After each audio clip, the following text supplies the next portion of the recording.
at World Fair. You guys want to pass that around? And what's interesting enough, President Roosevelt was also there.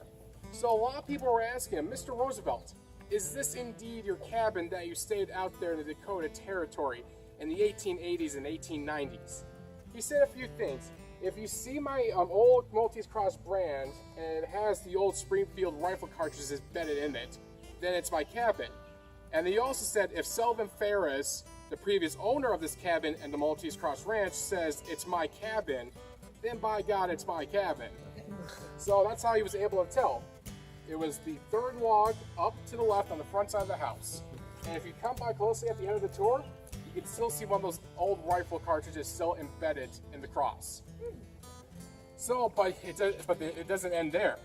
In 1905, the cabin was picked up and shipped off to Portland, Oregon for a Lewis and Clark exhibit. Then a year later, in 1906, it was moved to Fargo for the State Fair, then to Bismarck, where it stayed there for almost 50 years. Then finally, in 1959, it came back here to Medora, North Dakota. But this was not known as Theodore Roosevelt National Park.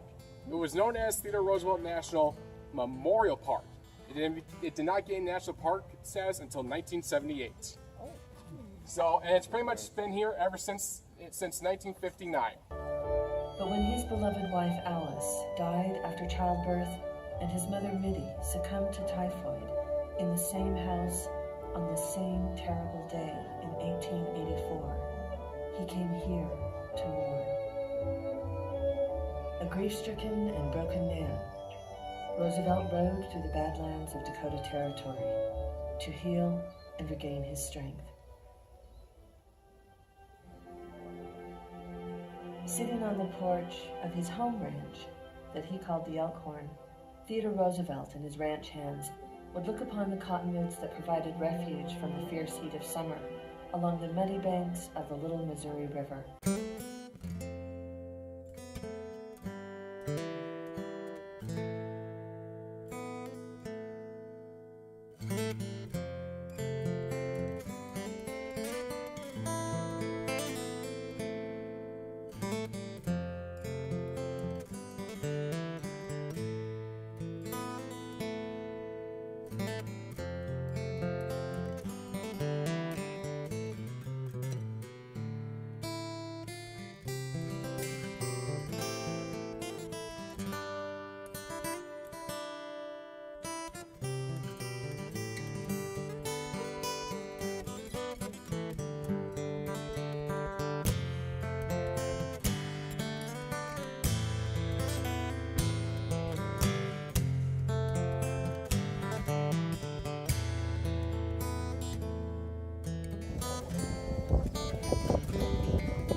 You bet.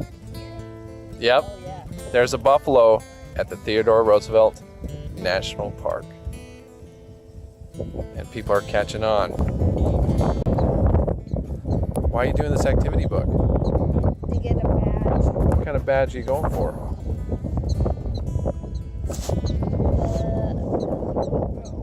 Theodore Roosevelt's badge. For the national parks? Yeah. And what do you got to do? How many activities? Sound good? So we're going to do several things. I have some pencils.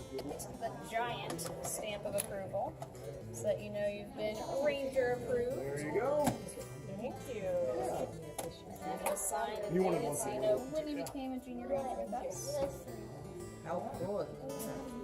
And then we get to do the pledge. Check you out So right you're here. going to raise your right hand.